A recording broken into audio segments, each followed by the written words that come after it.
शिव जी के शरीर पर शंकर भगवान का जो स्मरण है, शिव महापुराण का जो रसतत्व है, एक मस्तक पर भस्म का तिलक, मुख में पंचाक्षर मंत्र, त्र्यंबक मंत्र, महामृत्युंजय मंत्र या श्री शिवाय नमस्तुभ्यम का मंत्र या श्री शिव का मंत्र, और तीसरा गले में रुद्राक्ष।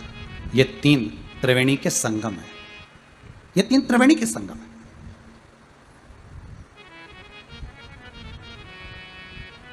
एक मस्तक पर त्रिपुंड हो, दूसरा मुख पर भगवान का नाम हो, और तीसरा गले में रुद्राक्ष। हम अगर आप शिव के उपासक हो तो रुद्राक्ष धारण कर लो, मना नहीं। कई लोग कहते हैं क्या तुलसी की माला के साथ में रुद्राक्ष पहन सकते? क्यों नहीं पहन सकते? क्यों नहीं पहन सकते? शिव महापुराण की कथा में वेदेश्वर संहिता के अंतर्गत तो वर्णन किया गया कि रुद्राक्ष की महत्वता कितनी है। शिव महापुराण के अनुसार 1 मुखी से लेकर 14 मुखी तक रुद्राक्ष का वर्णन किया है, और कौन सा रुद्राक्ष किसको कब धारण करना है उस तक का महत्व शिव महापुराण के अंतर्गत है। कितना छोटे से छोटे रुद्राक्ष से लेकर कितना बड़े से बड़ा रुद्राक्ष होता है उस तक का वर्णन है महाराज। और उस रुद्राक्ष की महत्वता क्या है, उस रुद्राक्ष को धारण कैसे करा जाता है, उस रुद्राक्ष को पहना कैसे जाता है, उस रुद्राक्ष की महत्वता क्या है। स्वयं भगवान विष्णु ने भी देव ऋषि नारद के मुख से जब निकल गया अपशब्द शिव के लिए कि मैंने काम को जीता है, और उस काम को जिसको शिव नहीं जीत पाए, जिसको शंकर नहीं जीता, जिसको देव अधिदेव महादेव ने नहीं जीता, उसको मैंने जीता है। जब ये शब्द सुने, ये शब्दों का जब स्मरण भगवान विष्णु के सामने हुआ तो भगवान विष्णु को दुख बढ़ा हुआ, बहुत दुख हुआ।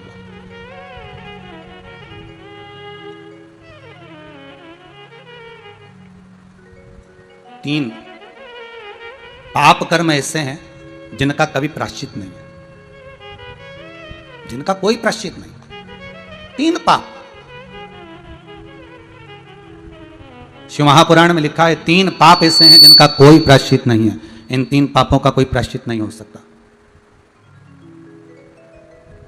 इन 3 पापों का कोई प्रायश्चित नहीं। पहला कहा शंकर की निंदा, यह पहला पाप है, शिव की निंदा कर।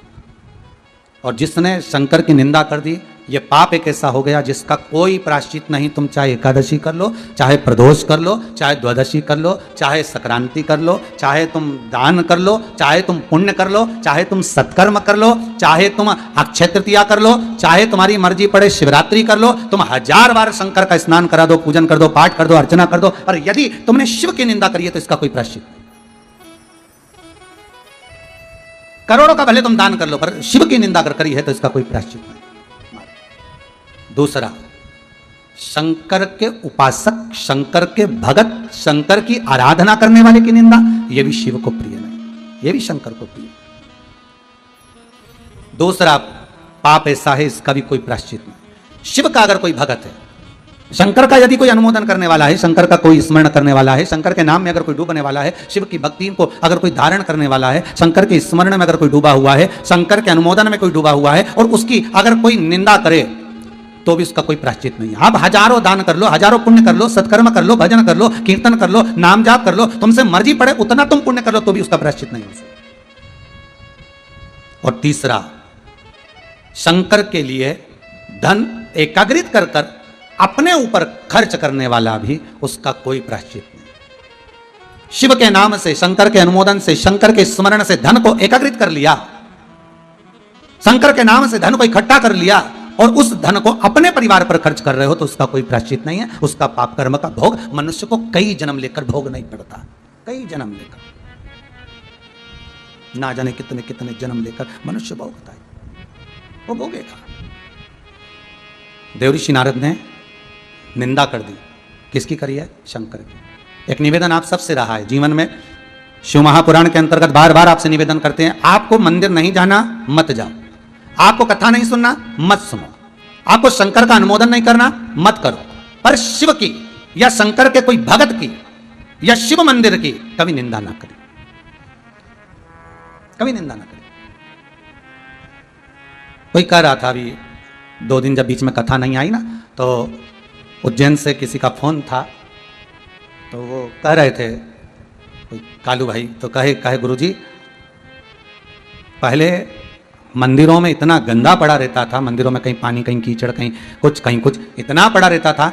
पर जब से शंकर की कथा लोग सुनने लगे और शंकर को लोग जानने लगे, भले हम उज्जैनी में रहते महाराज जी, पर जब से शंकर की कथा को सुन रहे हैं, जब से शंकर की कथा को जान रहे हैं, तब से शंकर की कथा सुनने के साथ में एक चीज देखने को मिली है कि मंदिर में लोग सफाई बहुत रखने लगे।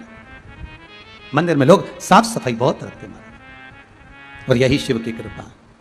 पहले भी कहा, आज फिर कहते हैं, जाओ जल हो चढ़ाओ, नहीं हो बेलपत्र चढ़ा दो, बेलपत्र नहीं हो फूल चढ़ा दो, फूल नहीं हो किसी मंदिर में आप जा रहे हो तो किसी वृक्ष की पत्तियां तोड़कर चढ़ा दो, वो भी नहीं है 3 बार ताली बजा दो, इतना भी ना बने तो बम बम भोलेनाथ बोल दो, इतना भी ना बने शंकर का मंदिर का शिखर का दर्शन कर लो, शिखर दर्शनम सर्व पाप नाशनम, इतना भी नहीं कर सकते तो मंदिर में जाकर थोड़ी सी झाड़ू, थोड़ा सा पोछा, थोड़ा सा सफाई कर कर आ जाओ। यह भी शिव की आराधना ही है,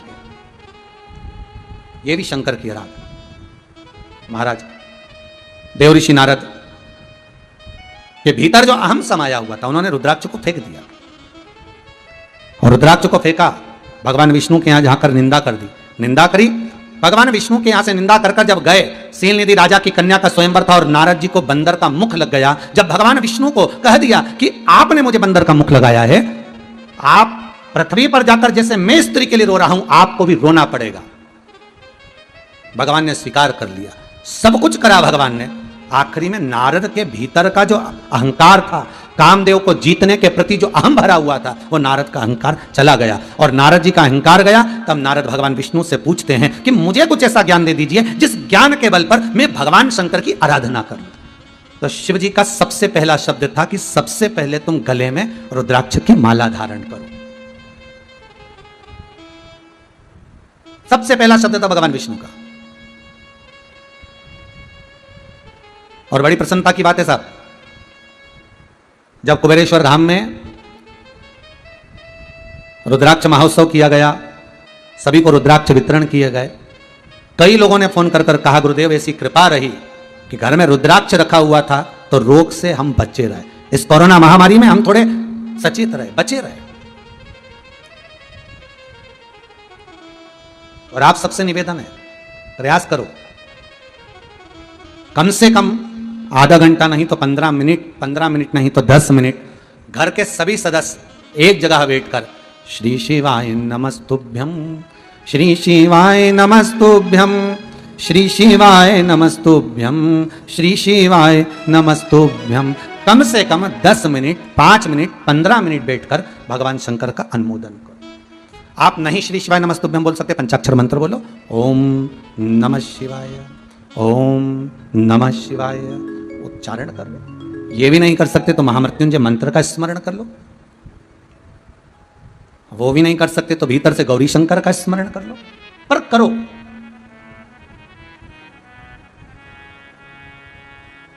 भगवान शिव का स्मरण होना चाहिए। महाराज वो स्मरण जरूर, घर घर में भोले बाबा की जय होना चाहिए, जय होना चाहिए।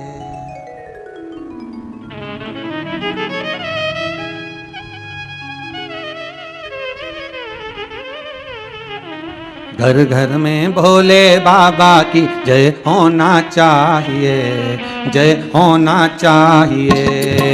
घर घर में भोले बाबा की जय होना चाहिए, जय होना चाहिए। घर घर में भोले बाबा की जय होना चाहिए, जय होना चाहिए। घर घर में भोले बाबा की जय होना चाहिए, जय होना चाहिए, जय होना चाहिए, जय होना चाहिए, जय होना चाहिए, जय होना चाहिए।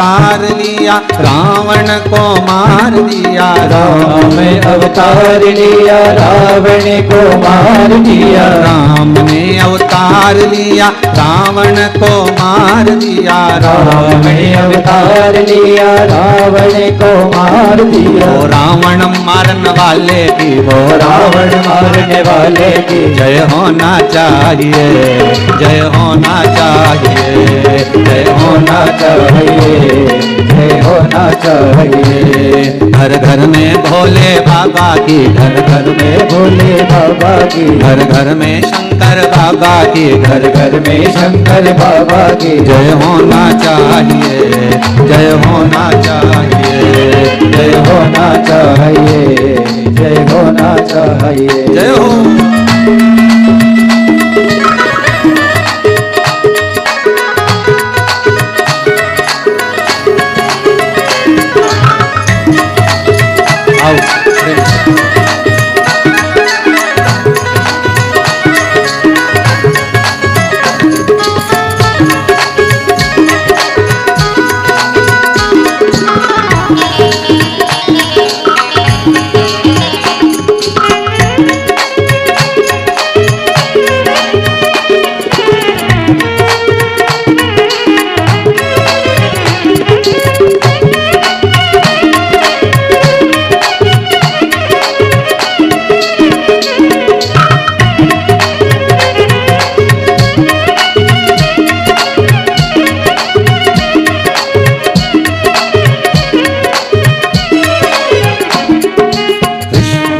अवतार लिया कंसा को मार दिया। कृष्ण ने अवतार लिया कंसे को मार दिया। कृष्ण ने अवतार लिया कंसा को मार दिया। कृष्ण ने अवतार लिया कंसा को मार दिया। कंस मारने वाले की, वो कंस मारने वाले की जय होना चाहिए, जय होना चाहिए, जय होना चाहिए, जय होना चाहिए। घर घर में भोले बाबा की, घर घर में भोले बाबा की, घर घर में शंभो बाबा की, घर घर में शंभो बाबा की जय होना चाहिए, जय होना चाहिए, जय होना चाहिए, जय होना चाहिए, जय होना चाहिए, जय होना चाहिए, जय होना चाहिए, जय होना चाहिए।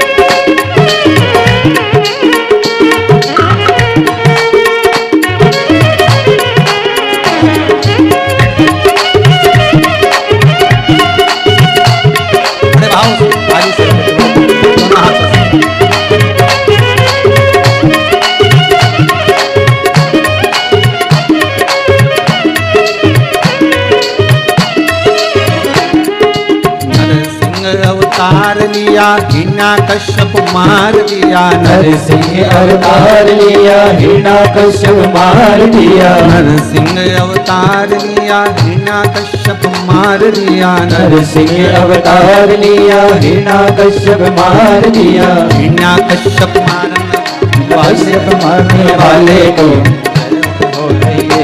जय होना चाहिए, जय होना चाहिए, जय होना चाहिए। घर घर में भोले बाबा की, घर घर में भोले बाबा की जय होना चाहिए, जय होना चाहिए, जय होना चाहिए, जय होना चाहिए, जय होना चाहिए, जय होना चाहिए, जय होना चाहिए, जय होना चाहिए, जय होना चाहिए, जय होना चाहिए, जय होना चाहिए, जय होना चाहिए।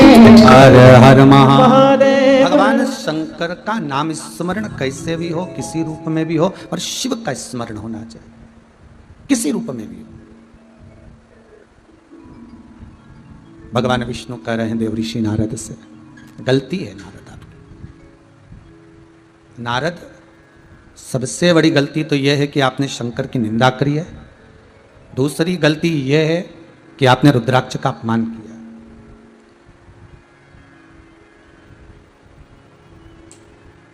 कई माताएं कहती हैं गुरुजी हमने तो सुना है कि स्त्रियां रुद्राक्ष नहीं पहन सकती हैं।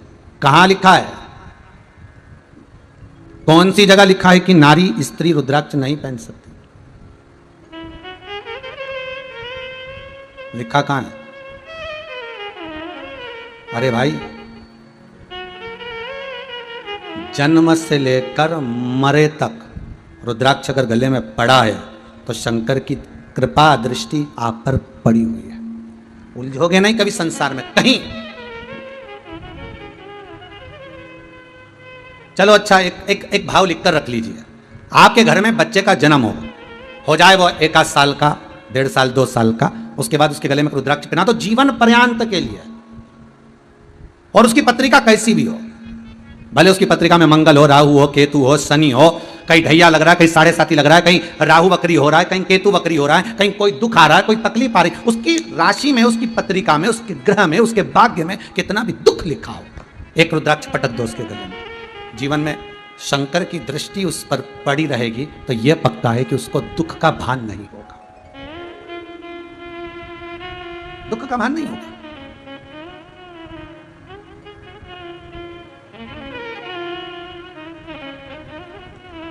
जैसे एक पुलिस वाले केस ढूंढ लेते हैं, कैसा भी केस हो, अगर किसी ने हरकत करी है, किसी ने कोई गलत काम करा है, किसी ने कोई बेकार काम करा है और उसकी अगर रिपोर्ट हुई है तो वो केस पुलिस वाले ढूंढ लेते हैं। जैसे पुलिस वाले केस ढूंढ लेते हैं, उसी तरह देव आदिदेव महादेव, भगवान नारायण, भगवान ब्रह्मा, भगवान विष्णु, ये भक्त ढूंढ लेते हैं।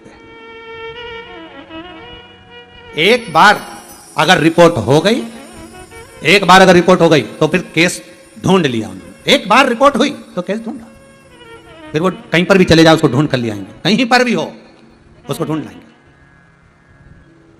एक बार अगर रिपोर्ट हो गई ढूंढ, वो तो जैसे पुलिस वाले केस ढूंढ लेते हैं, उसी तरह देव आदिदेव महादेव, मेरा विष्णु, मेरा राम, मेरा कृष्ण, मेरा नारायण, एक बार गले में अगर रुद्राक्ष की माला आ गई, एक बार गले में रुद्राक्ष का मन का आ गया, एक बार तुलसी की माला तुम्हारे गले में आ गई, फिर भगवान ढूंढ लेगा, फिर भगवान ढूंढेगा। एक बार बस रिपोर्ट लिखाई तो ढूंढना उसका काम। उसी तरह एक बार गले में रुद्राक्ष आया, फिर वो उसकी मर्जी, वो ढूंढेगा। वो कैसे ढूंढता है ये उसके ऊपर, उसकी दृष्टि कैसे पड़ती है ये उसके ऊपर।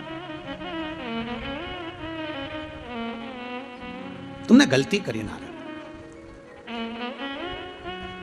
नारद, तुमने गलती करी है। और वह गलती सबसे बड़ी ये है कि तुमने गलती यह करी है कि नारद, वो रुद्राक्ष की माला को तुम जमीन पर, भूमि पर पटक कर आ गए, वो सबसे बड़ी गलती है। उस माला का तुमने अपमान करा, और अपमान माला का नहीं, अपमान रुद्राक्ष का हुआ। रुद्राक्ष कौन? शिव। ये बस पंचाक्षर मंत्र और ये रुद्राक्ष, ये शंकर ही तो है, शिव ही तो है,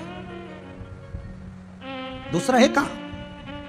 आप जितने लोग कथा सुन रहे हो, जहां जहां बैठकर कथा सुन रहे हो, चाहे सोफे पर बैठे हो, पलंग पर बैठे हो, कुर्सी पर बैठे हो, जमीन पर बैठे हो, जहां बैठकर कथा का रसास्वादन कर रहे हो, आपसे केवल एक निवेदन, अपने जीवन में अगर दुख आ रहा है, तकलीफ आ रही, कष्ट आ रहा है, परेशानी आ रही है, धारण करिए।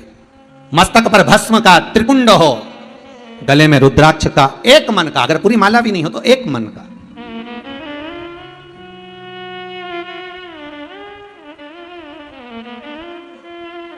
एक मन का, और मुख में भगवान का नाम, बस बहुत है। इस संसार सागर में उबरने के लिए बहुत है, इतना बहुत। देखो, जन्म से लेकर मृत्यु तक शिव महापुराण की कथा कहती है, अगर कोई मर भी गया है और उसके गले में अगर रुद्राक्ष का मन का है, रुद्राक्ष की माला है, पड़े रहने दो, उतारना नहीं है, उतारना नहीं है। अगर मर भी गया तो भी पड़े रहने दो। हाँ, अगर रुद्राक्ष सोने में है तो फिर तो उतार लो। सोने में होगा तो फेंकेगा कौन? कौन जलाएगा? हाँ, उतार लो। पर रुद्राक्ष का मन का, मान लो अगर धागे में पड़ा हुआ है आपके, तुलसी भी अगर सोने में होगी तो रात को उतार लोगे, रुद्राक्ष भी अगर सोने में होगा तो रात को उतार लोगे, पर वही तुलसी, वही रुद्राक्ष अगर मान लो धागे में पड़ा हुआ है तो कौन उतारेगा? जाने दो। और वो रुद्राक्ष अगर आपके गले में पड़ा हुआ है, अंतिम समय तक पड़ा हुआ है, और मर भी गए, परिवार वालों से कहकर जाना, तन पर से सब नोच लेना, पर मेरे गले में जो रुद्राक्ष है उसको निकालना मत। वो रुद्राक्ष मेरे साथ अंतिम संस्कार में भी मेरे साथ होना चाहिए। मेरा शंभू, मेरे शंकर मेरे हृदय में है और वो मुझे शमशान में मिलेगा, ये रुद्राक्ष के बल पर मिलेगा। आखिरी में वही मिलना, कोई दूसरा नहीं।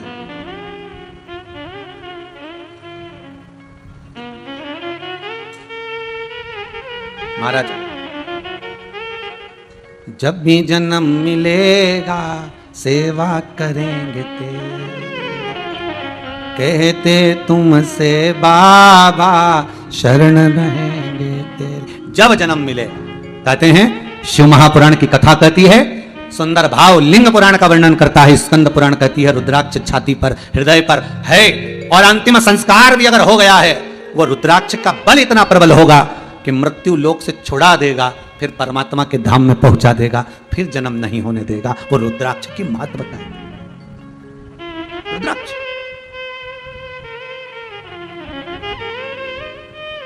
जैसे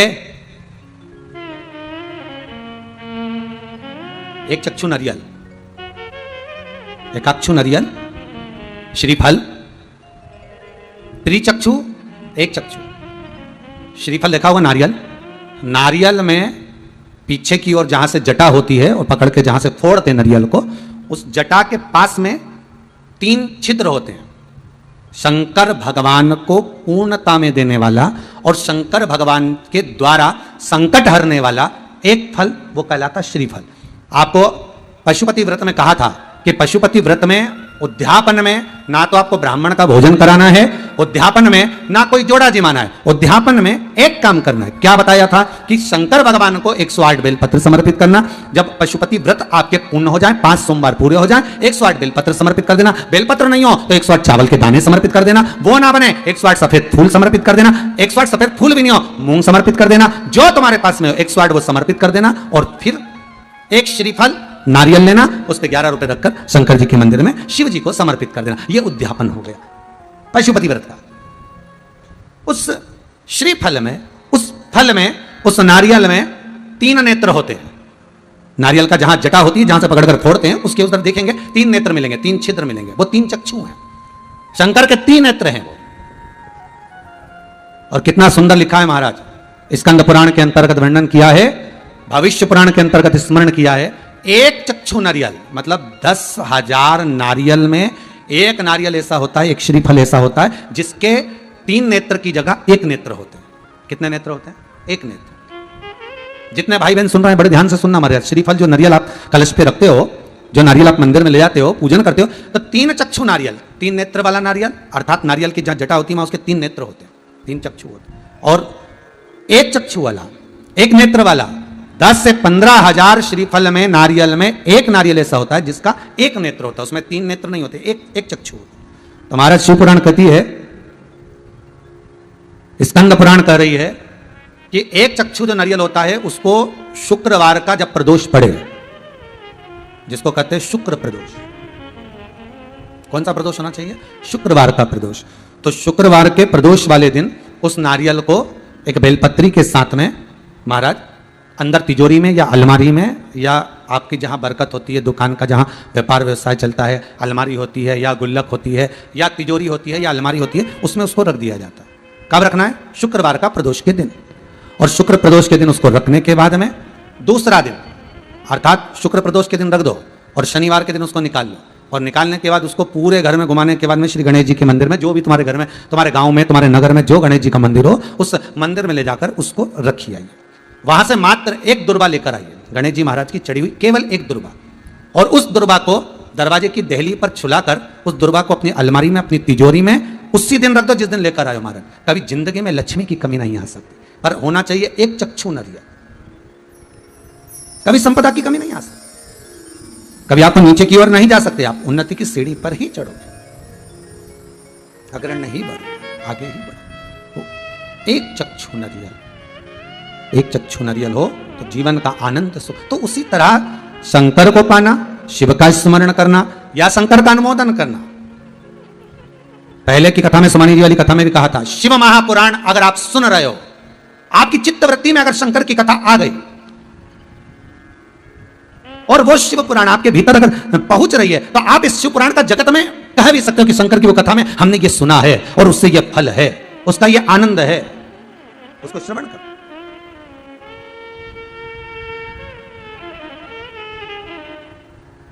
उस कथा को जनमानस तक मैं धन्यवाद दूंगा। महाराज नीमच, परतवाड़ा, इंदौर, नांदेड़, महाराष्ट्र, मध्य प्रदेश, गुजरात, ना जाने कहां कहां के भाइयों ने पत्रकारों के माध्यम से, अखबारों के माध्यम से अपने अपने क्षेत्र में इस शिव महापुराण का प्रचार किया और कहा 30 तारीख से शिव महापुराण की कथा आ रही है। और आप सब संपूर्ण, कई लोगों ने मराठी भाषा में भी छापा। मैं निवेदन करूंगा समीर जी से कि वो क्लिपिंग दिखाएं जरा कि अखबारों में कितना सुंदर भाव व्यक्त किया, कितना सुंदर, कि मौका मिल रहा है श्रवण करने का, ये मौका मिल रहा है आनंद पाने का।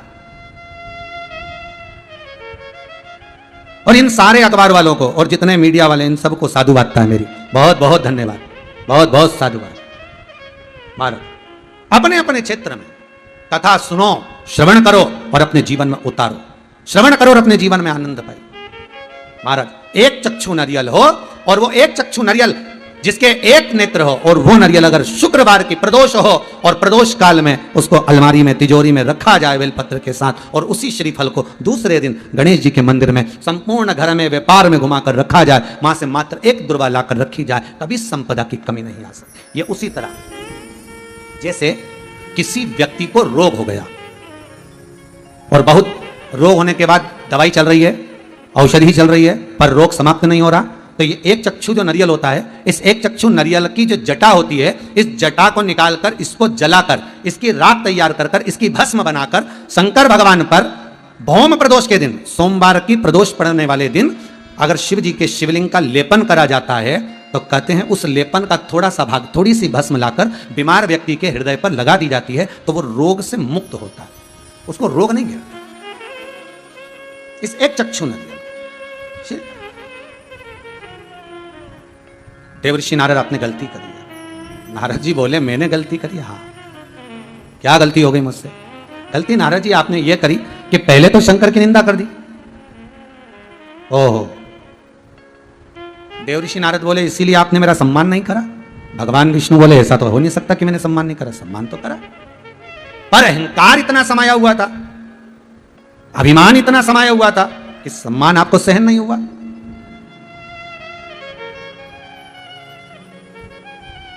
सम्मान सहन नहीं हुआ।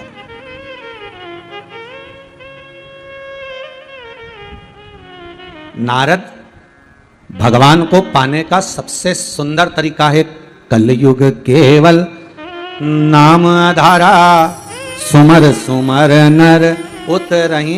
पर भगवान को पाने का सबसे सुंदर तरीका है भगवत नाम का स्मरण, भगवान की चर्चा, भगवान का भजन, भगवान का कीर्तन, भगवत स्मरण में डूबे।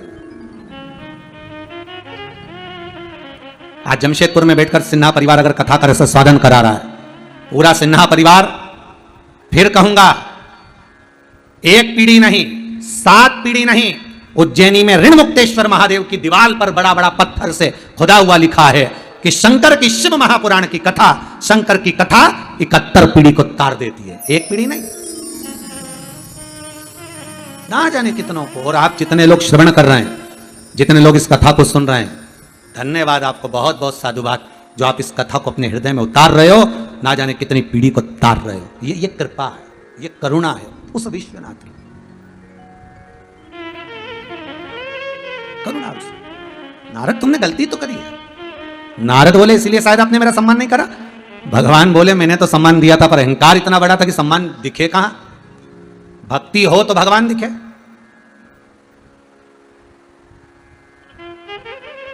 पहले रेलवे स्टेशन जाते थे ना, तो स्टेशन पे वजन तोलने की मशीन लगी थी, आप लोगों ने देखी होगी जितने लोग कथा सुन रहे हो। स्टेशन पे पहले, बस स्टैंड पर, रेलवे स्टेशन पर वजन तोलने की मशीन लगी होती थी। उस पे चढ़ो, 5 रुपया 1 रुपया जो कलदार होता था वो उसके अंदर डालो तो एक स्लिप निकल के आती थी, इतना बड़ा कल्ली सी एक टिकट जैसी स्लिप आती थी। उसमें लिखा रहता था 55 किलो, 60 किलो, जो जितने किलो का होगा उतने किलो की निकली। पर कोई समझदारी करे और उसमें कलदार की जगह, 1 का कलदार, 5 का कलदार, 2 रुपया की जगह उसमें 500 का नोट डाले तो स्लिप आएगी क्या? अरे बोलो तो रे, आएगी क्या? जितने बैठे हो टीवी के सामने, स्टेशन पर तुम वजन तुलवा रहे हो, पहले एक मशीन लगी होती थी, उस मशीन पे चढ़ो और ये कलदार उसमें डाला तो उसमें से निकाल, जितने किलो के तुम होगे उतना किलो लिखा जाएगा, 60 kilo, 50 kilo, 55 kilo, 30 kilo, 40 kilo, जितने कितने। तो अब तुम एक प्रयास करना कि उसमें 1 रुपए की जगह 5 रुपए की जगह 500 का नोट डाल कर देखना, स्लिप आएगी क्या? नहीं, कोई स्लिप नहीं निकलेगी, उसमें कोई वजन की स्लिप आएगी ही नहीं कि कितना तुम्हारा वजन है, कोई स्लिप। उसी तरह भगवान ये नहीं देखता कि तुम्हारे पास में माल कितना है, 500 का है, 2000 का नोट है, 10,000 है, 50,000 है, 1 लाख है। भगवान को कोई मतलब नहीं कि तुम्हारे पास में धन कितना है। भगवान तो ये देखता है कि एकाकार अर्थात एक नाम भगवान का, वो एक क्वाइन सिक्का अर्थात भगवत स्मरण कितना है, बस वो सिक्का ही भजन बता देता है। उसी तरह तुम्हारा भजन भगवान का द्वार बता देता है कि द्वार कब मिलेगा, वो सिक्का।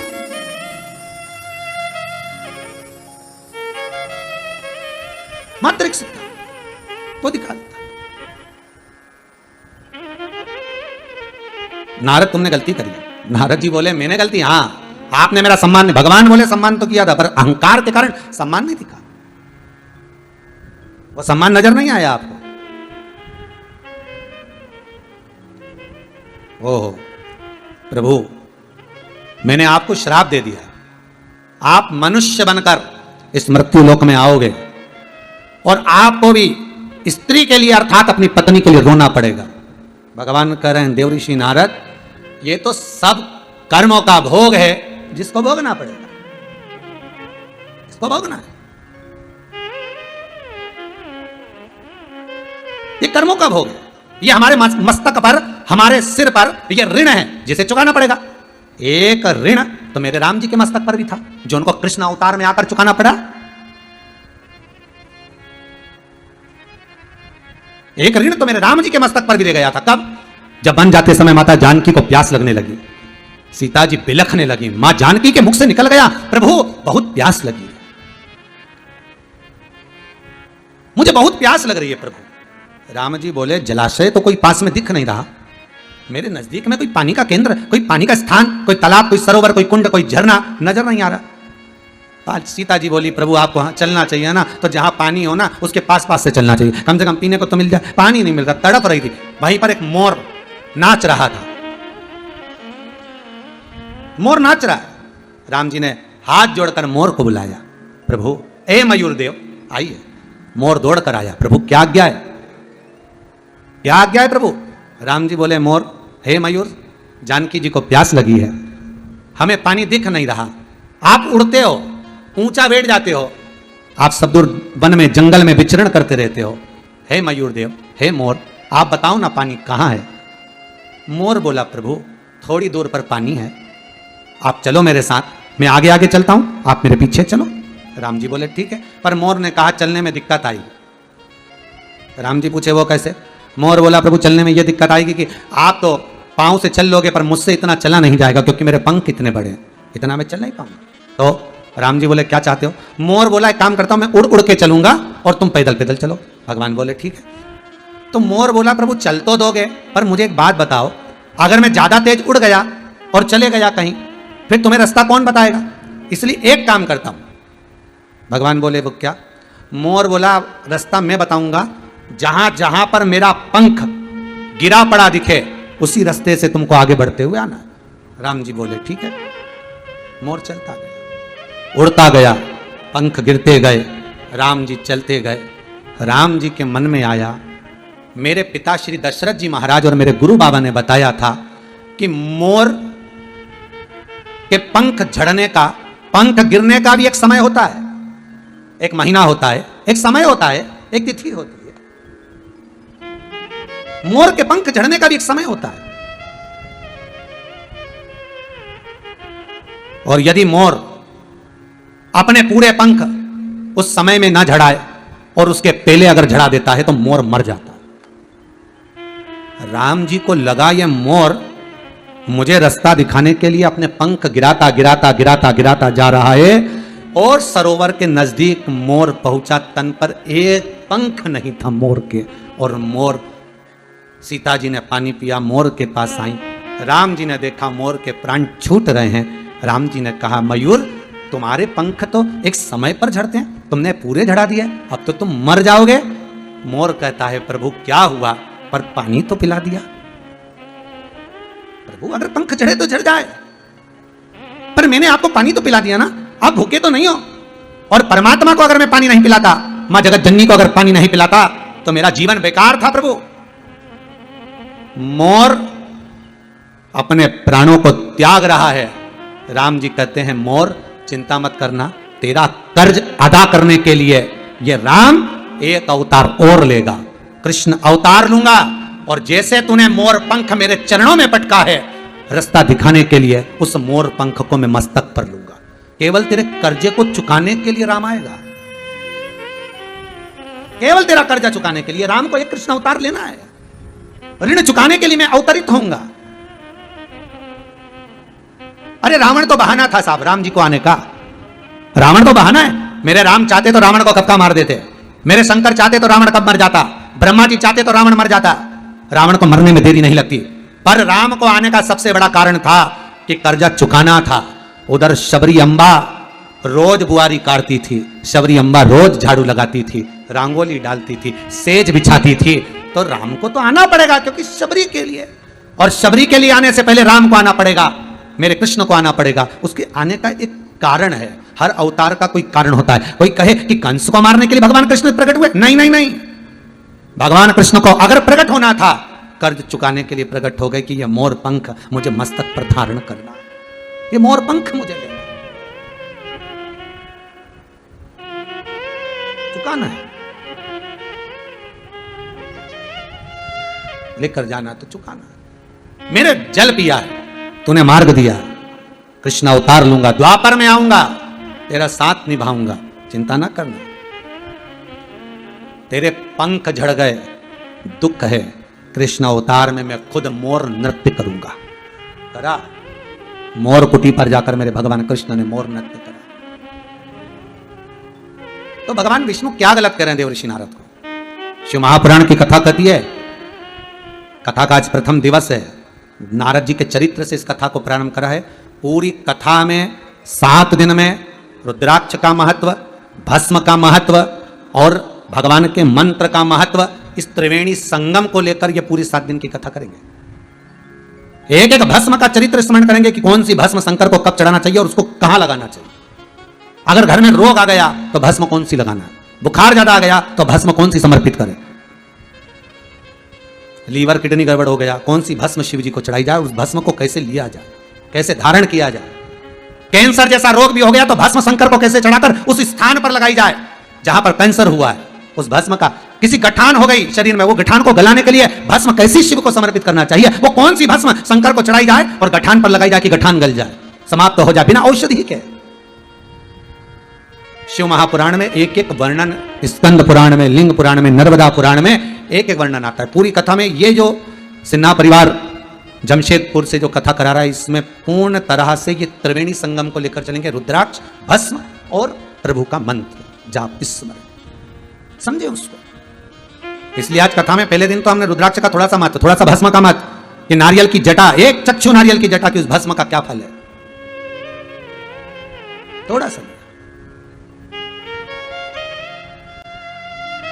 महाराज, चपटी भभूत में है खजाना कुबेर का, सहज नहीं है।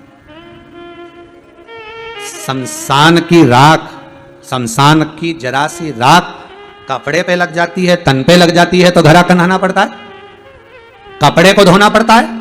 और वही मुर्दे की राख मेरे शंकर को चढ़ जाती है और वो करोड़ों में बिक जाती है, वही मुर्दे की राख, वही बस।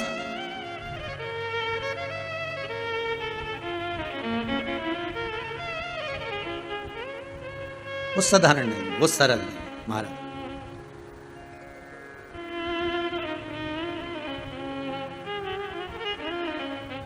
वो सहज नहीं हो सकती।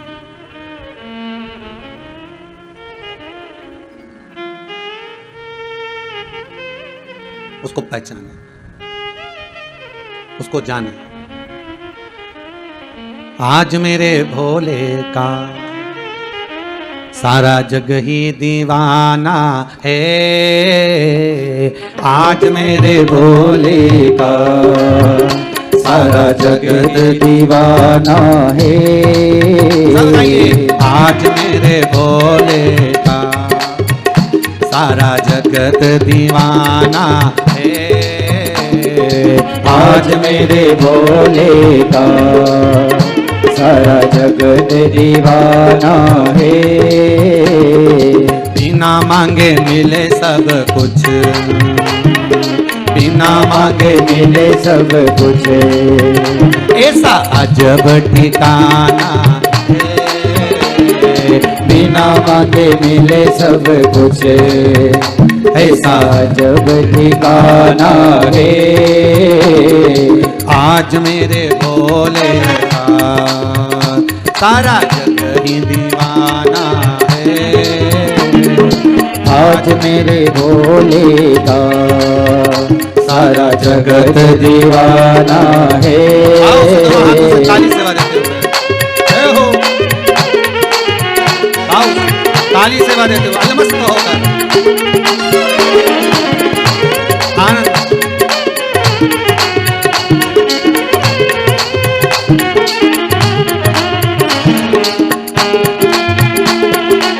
हर भोले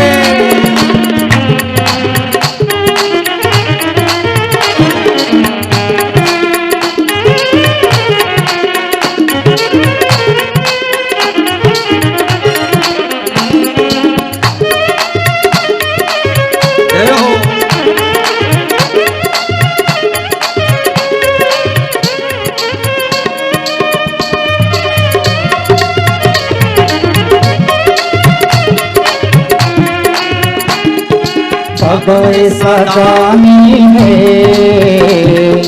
करता इनकार नहीं, भोले सादानी है करता इनकार नहीं, भोला ऐसा दानी है करता इनकार नहीं, भोला ऐसा दानी है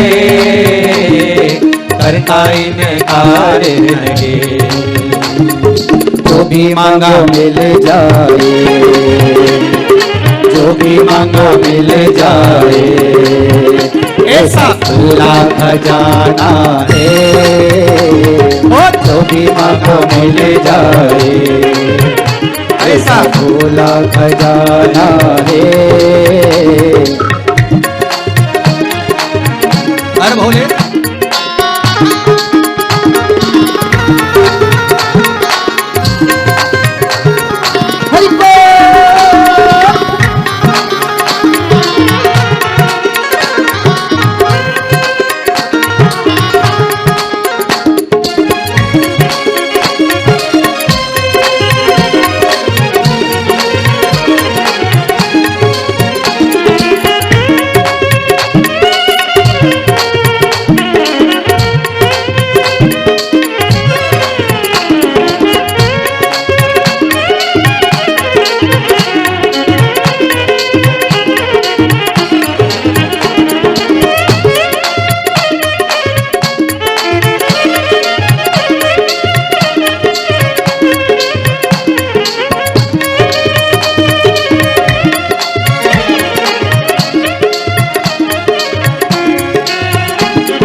सेवा दिन रात करो,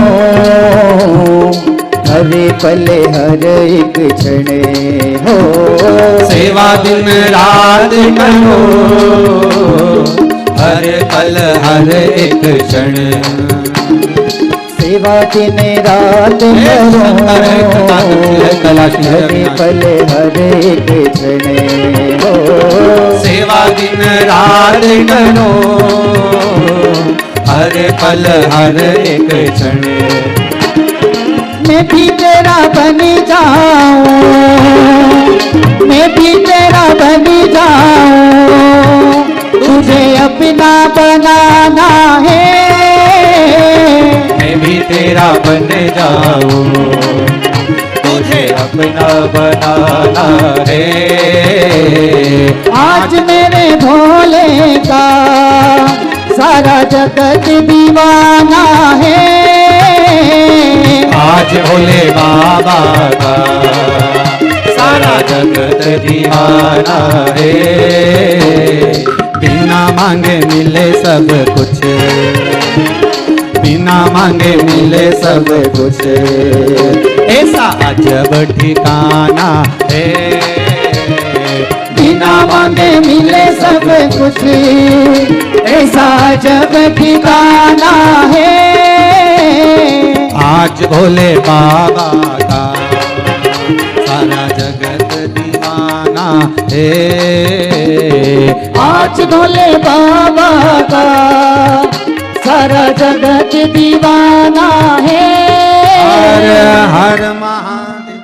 भगवान विष्णु देवर्षि नारद से कह रहे हैं, नारद ये गलती है तुम्हारी, और जो तुमने गलती करी उसको सुधारो। महाराज, गलती को सुधार लेना ही सर्वस्वता का, श्रेष्ठता का भाव है। थोड़ा सुधार लो। नारद जी बोले, प्रभु हाँ,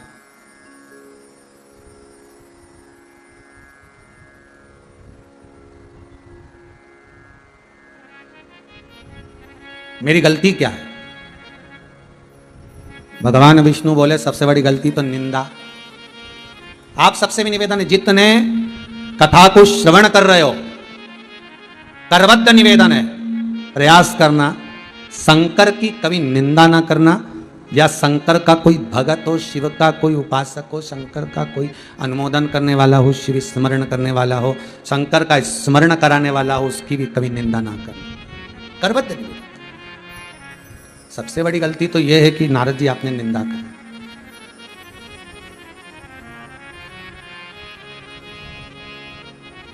पहले के समय में 7-8 दिन तक जब बुखार नहीं उतरता था, आजकल तो ये कोरोना जैसा क्रम हो गया कि कोरोना का बुखार भी बहुत दिन तक चलता रहता है?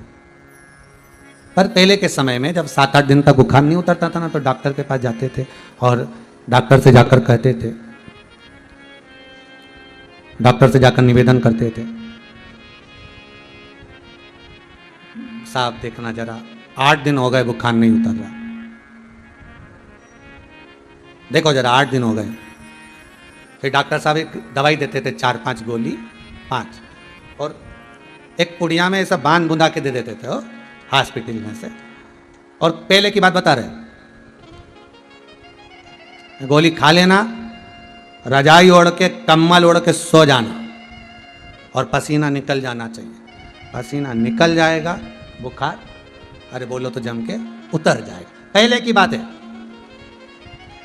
आज के जमाने में अगर बुखारों करा जाए तो भैया कोरोना की जांच जरूर करा लेना, ये तो पुरानी बात बता रहा है। ठीक है,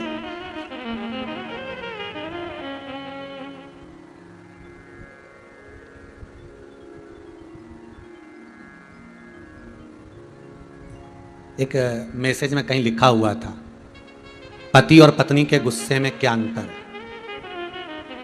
पत्नी और पति के क्रोध में, गुस्से में क्या अंतर है? तो उसमें लिखा था, पति का क्रोध पुराने बुखार जैसा होता था कि खुद पर आ गया, खुद ही भुगत लो और अकेले में पड़े रहो और तपते रहो। और पत्नी का क्रोध, तो का पत्नी का क्रोध आज के कोरोना जैसे बुखार जैसा है, जिसके भी संपर्क में आता है उस पर उंडेल जाता है। दोनों में अंतर है, पति का क्रोध और पत्नी के क्रोध में अंतर। तो ये पुरानी बात है। हो 7-8 दिन तक बुखार नहीं उतर रहा, डॉक्टर साहब के पास गए, उन्होंने दवाई दे दी लिख के, गोली, जाओ काउंटर पे से ले लो, सरकारी हॉस्पिटल काउंटर पे से गोली ले ली, अब गोली में से गोली खा लेना, ओढ़ कर सो जाना, पसीना निकल जाने देना, हवा में मत जाना, पसीना निकल जाएगा, बुखार चला जाएगा। ठीक है साहब। और मान लो गोली खा और हवा में चले गया तो बुखार उतरेगा नहीं, और बढ़ जाएगा। बस भगवान विष्णु भी नारद जी को यही कह रहे हैं, भगवान विष्णु भी नारद को यही कह रहे हैं कि इस अहंकार को निकल जाने दे। तो वो निकलेगा कैसे? पसीना कैसे निकलेगा, अहंकार कैसे निकलेगा? तो भगवान विष्णु सबसे सुंदर तरीका बता रहे हैं, भगवान का जितना भजन करोगे ये अहंकार अर्थात जितनी राम नाम कृष्ण नाम शिव नाम के रजाई को कम्बल को चादर को ओढ़कर सोओगे उतनी जल्दी अहंकार का पसीना निकल जाएगा। अहंकार का पसीना निकला, बुखार गया मतलब फिर कोई दिक्कत ही नहीं। अब तुमने गोली तो खाई और हवा में चले गए, मतलब भजन तो करा और लोगों को दिखा कर करा, तो फिर अहंकार उतरेगा क्या, पसीना निकलेगा क्या? नहीं। शिव पुराण कह रही है नारद तुम्हारे भीतर का जब अहंकार जला जाएगा तब तुम्हें स्वयं भगवान का दीदार हो जाएगा। बस गलती तुम्हारी है कि तुमने एक तो निंदा कर दी, दूसरा तुमने रुद्राक्ष का अपमान कर दिया। ये गलती तुम्हारी है।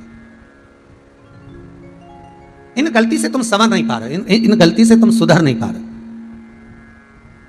इस गलती से तुम निकल नहीं पा रहे।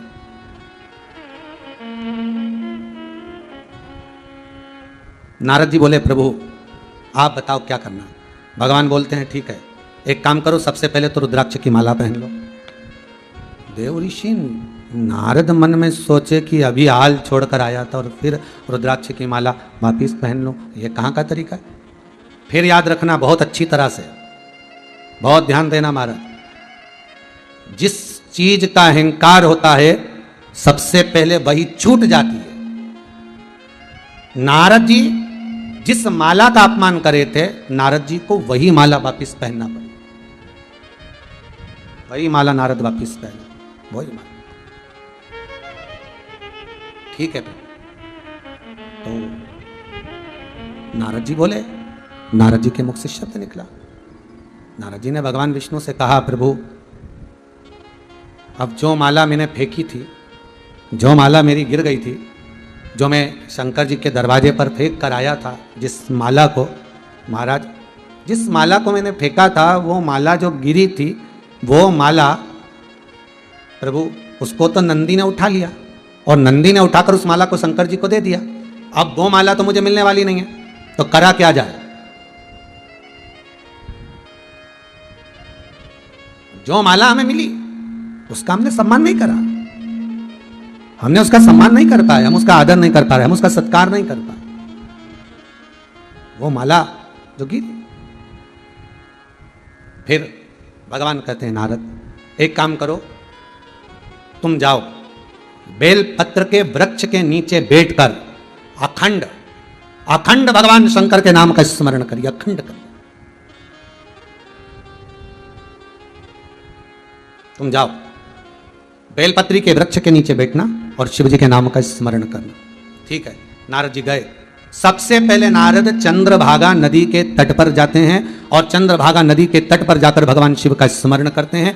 वहां एक बेलपत्री के वृक्ष को ढूंढते हैं, बेलपत्री के वृक्ष को। चंद्रभागा नदी के तट पर केवल देवर्षि नारद अकेले ने तप साधना नहीं करी है। चंद्रभागा नदी के तट पर भारत की भूमि के कई साधु, कई तपस्वी, कई संत, स्वयं रामानुजाचार्य जी महाराज, स्वयं श्रीमद वल्लभाचार्य जी महाराज चंद्रभागा नदी के तट पर आराधना करें महाराज, जहां देवर्षि नारद ने स्मरण किया। और कितना विचित्र, पूरी भारत की भूमि पर श्रीमद वल्लभाचार्य जी महाराज की बैठक जी में से एक बैठक ऐसी है, श्रीमद वल्लभाचार्य जी के जहां पर चरण है वो पंढरपुर है, जहां पर संपूर्ण ब्रह्मांड में, संपूर्ण भारत की भूमि पर श्रीमद वल्लभाचार्य जी की जहां जहां बैठक जी है वहां पर चरण का दर्शन नहीं होगा, पर पंढरपुर में हरि विठ्ठल की साक्षी में चंद्रभागा नदी के तट पर श्रीमद वल्लभाचार्य जी महाराज के चरण चिन्ह है वहां। क्यों? श्रीमद वल्लभाचार्य जी वहां बैठकर जब भगवान का स्मरण करते थे, गोवर्धन नाथ जी की लीलाओं का व्याख्यान वर्णन श्रीमद भागवत सुबोधनी में जब अंकित करते थे, तब श्री चंद्रभागा नदी, चंद्रभागा स्वयं दौड़कर श्रीमद वल्लभाचार्य जी महाराज की जल की व्यवस्था करती थी। झारी जी भरने का काम स्वयं चंद्रभागा नदी करती।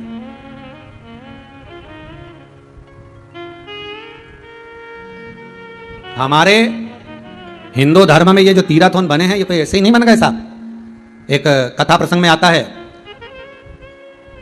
महाराज गोसाई जी राधा कुंड पर बैठकर अपनी लेखनी से राधा नाम का स्मरण, कृष्ण नाम का स्मरण, भगवत नाम का स्मरण कर रहे थे। और उनके जो गुरु थे उन्होंने दूर से देखा कि इतनी चिलचिलाती धूप में, इतनी गर्मी में ये क्या लिख रहा है। और इसके सिर के पास एक बड़ी सुंदर स्त्री खड़ी है और वो अपने पल्लू से छाया कर कर खड़ी है। तो समझ में नहीं आया और गुरुजी दौड़ कर गए अपने शिष्य के पास। शिष्य के पास जाकर देखा तो वो लड़की जो स्त्री थी वो भाग गई, वो दिखी नहीं। शिष्य से कहा, क्या कर रहे हो ये? हिलाकर, उसकी सुध नहीं, वो तो राधा कुंड पर बैठा अपनी लेखनी से भगवान का स्मरण कर रहा है। हिलाया, क्या कर रहे हो? उठकर प्रणाम करा, गुरुदेव थोड़ा सा शास्त्र लिख रहा था, स्मरण कृष्ण का कर रहा था, मेरे भगवान का कृष्ण नाम मैं अंकित कर रहा था। गुरु कहते हैं, बताओ, कृष्ण का नाम अंकित कर रहा है और राधा को परेशान कर रहा है। अरे कोई झोपड़ी बना लेता, छतरी रख लेता, छाया कर कर लिखता चल जाता, पर तू जब कृष्ण का नाम लिख रहा था, मैंने दूर से देखा एक स्त्री तेरे ऊपर पल्लू की छाया कर कर खड़ी थी। वो कोई दूसरी नहीं थी, स्वयं राधा रानी थी, स्वयं राधा, तो दूसरा नहीं। हमारे भारत की भूमि के जितने तीर्थ हैं, जितना स्थान है, ये कोई साधारण नहीं है। जितने ज्योतिर्लिंग है, ये साधारण नहीं। जितने उपलिंग है, ये साधारण नहीं। भगवान के जहां जहां भजन के स्थान बने हुए हैं, ये कोई साधारण नहीं। ये भगवत स्मरण में डूबने वाले, भगवत नाम में डूबने वाले, रस तत्व में डूबने वाले।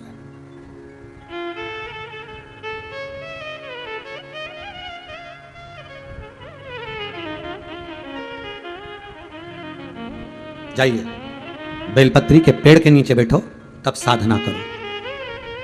बैठ गए। जिस बेलपत्री के पेड़ के नीचे देवराज नामक का ब्राह्मण चोरी कर कर धन लेकर गया था मंदिर के अंदर, शिव महापुराण की कथा को सुनकर निकल रहा था, चक्कर खाकर नीचे गिर गया, बेलपत्री के वृक्ष के नीचे उसके प्राण छूट गए।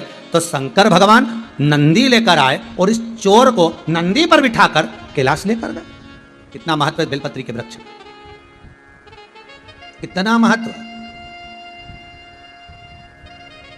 संपूर्ण आज ये कोरोना महामारी में लोगों को जो ऑक्सीजन की जरूरत पड़ रही है, आज दुनिया के लोगों को ऑक्सीजन के लिए कहीं ढूंढते फिर रहा है, ऑक्सीजन चाहिए। अगर पूरे इस ब्रह्मांड में, पूरी इस पृथ्वी पर, भारत की भूमि पर बेलपत्री के पौधों को, बेलपत्री के वृक्षों को रोपित कर दिया जाए, 24 घंटे ऑक्सीजन देती है बेलपत्र। 24 घंटे कर दो रोपित, करो रोपित। 24 घंटे ऑक्सीजन देती है। एक बेलपत्री का जरा सा फल, उस फल का जरा सा टुकड़ा सुखाकर अग्नि में डाल देने पर वातावरण ऑक्सीजन से परिपूर्ण हो जाता है। जरा सा बेलपत्री के फल का टुकड़ा अग्नि में जलाया और ऑक्सीजन प्रबल हो गई। साधारण है।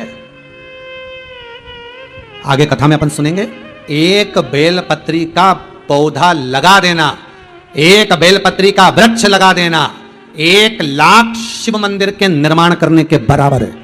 कितने मंदिर? 1 लाख शिव मंदिर के निर्माण के बराबर है। एक बेलपत्री का पौधा, एक बेलपत्री का वृक्ष लगा देना। क्यों? क्योंकि मंदिर बनेगा तो एक, और बेलपत्री के पत्ते जब लगेंगे, टूटेंगे, ना जाने कितने शिवालय में चढ़ेंगे, कहीं इस मंदिर में, कहीं उस मंदिर में, कहीं उस मंदिर में, जगह जगह जब बेलपत्री के पत्ते चढ़ने को जाएंगे, तो केवल एक बेलपत्री का पौधा, एक वृक्ष लाखों शिवालयों को निर्माण कर देता, लाखों।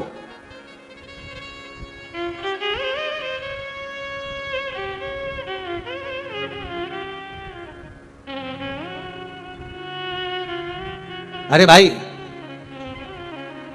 इसलिए 1 जून से लेकर 26 जुलाई तक, श्रावण के पहले सोमवार तक बेलपत्री वृक्षारोपण महोत्सव रखा है।